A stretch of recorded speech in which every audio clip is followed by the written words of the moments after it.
Hello and welcome to Mind Your Business. I'm Stephen Meadows. In today's Hidden Gem, I want to talk about eating an elephant. Now recently we celebrated Thanksgiving and I'm sure a lot of us felt like we ate an elephant, at least I know I did.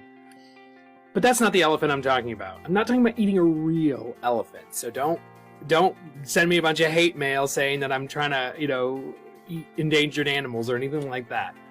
I'm talking about from a goal-setting perspective. That's one of the biggest analogies I hear in business is the question of how do you eat an elephant? Because that's what it feels like when you set your business plan. We're in that time of year where business planning is important. It's paramount. We're going into a new year. We need to know what direction we want to take our business. And so we sit down and we go through all the numbers and we set these goals and we look at all the variables and think of all the things we want to do.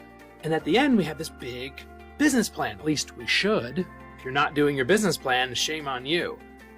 So we get to the end and all of a sudden, well, what am I supposed to do with this thing? It seems so overwhelming and so daunting. I've got to make that much money next year. I've got to close that many deals. I've got to make that many phone calls. And for some people, they just shut down. They just get completely overwhelmed. And so that's where you have to ask yourself, how do you eat the elephant? How am I going to eat this elephant? The answer to that question, as most of you know, it's easy, one bite at a time. So that's where you have to break your business plan down into small, bite-sized, accomplishable goals. Now, you've already, hopefully, listen to my little chat about SMART goal setting. And if you do SMART goal setting, and that's S-M-A-R-T, those all stand for something. I'm not going to spoil it. Go back and either watch or listen. Because by the way, if you're listening to this now, I've launched my podcast. I'm super excited about it. It's on pretty much every distribution network you can think of. Apple, Google, Anchor, Podbean, I think is what it's called. I don't know. There's so many of them, but the big ones, Google and Apple, are for sure there. I'm so excited. Look up Mind Your Business on any of those podcast platforms, and you should be able to find my podcast. So I'm super excited about it, and I plan on doing more exclusive podcasting content. But for right now, it's the audio of these videos, and there's some bonus episodes sprinkled in there as well. So I hope you enjoy it. Sorry, a little aside. So if I say watch or view or listen, it's because I'm referring to both. I'm trying to reach both audiences now. So hope you will forgive me if I switch up the language a little bit. So anyway, back to the topic at hand.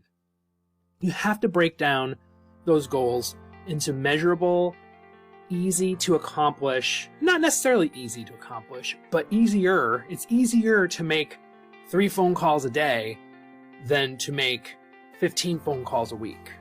Even just in a mental, it's the same math, but even just from a mental standpoint, if I start Monday going, I've got to make 15 phone calls, but if it's just, I got to make 3 phone calls today, or I got to send 5 handwritten cards, whatever it is, you break it down into those little daily tasks.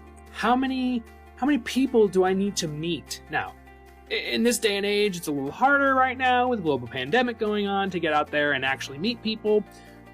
But there's social media and there's all sorts of different ways that you can accomplish that. And so you have to ask yourself, what are these little tasks? What are the things that I can break down granularly and eat that elephant one bite at a time? Because if you don't do that, I can almost guarantee you that you will absolutely fail miserably to implement your business plan correctly. You'll get overwhelmed and you'll fold. I've seen it happen so many times. It's happened to myself. I can't tell you how many times I've sat down and built these beautiful business plans out and goals and all that. And then, within a couple weeks, I'm just like, I can't. This is just too much. It's too many things. I can't do it. So that's my advice for today, is break it down. You've done a great job, hopefully, building the overall master plan. Now break it down into smaller chunks. I'm a big fan of quarterly goals. So you take your annual, then you have your quarterly, then you can either break it down into 3 months or 12 weeks or whatever. And I like to even break it down to day. How many of these do I need to do in a day? So I'll take my blog, for instance, hometalkonline.com. I have a huge content creation goal. We're pumping out close to 50 new articles a month. It's a massive undertaking, but I do it by breaking down on a daily basis how many I need to get going. So my writers know how many they have to do. I have some that I have to do, and it just breaks down every day. I do a little bit. You just do a little bit every day, and I think you'll be amazed at how easy it will be to reach your goal. So I hope that helps you. I hope you have a wonderful day, and of course, I hope you make awesome choices. Hey guys, it's Stephen Meadows. I just wanted to take a quick second and tell you about something really exciting. If you struggle with trying to find great social media content and are sick of searching for stuff to post every day, I've got a solution for you. I've joined forces with a marketing company, and we have created myfreesocialcontent.com, and it does exactly what it says. It provides you with free copy and paste social media posts every month. You get about 35 to 40 every month, totally free, sent to your email. These are not just prompt calendars. These are not just things to give you ideas of what to post. It is literally copy and paste. It has the post text, hashtags, and the URL. So you just drop it into social media and you're ready to rock and roll. Go to myfreesocialcontent.com and sign up. It's totally free, no gimmicks. Enjoy.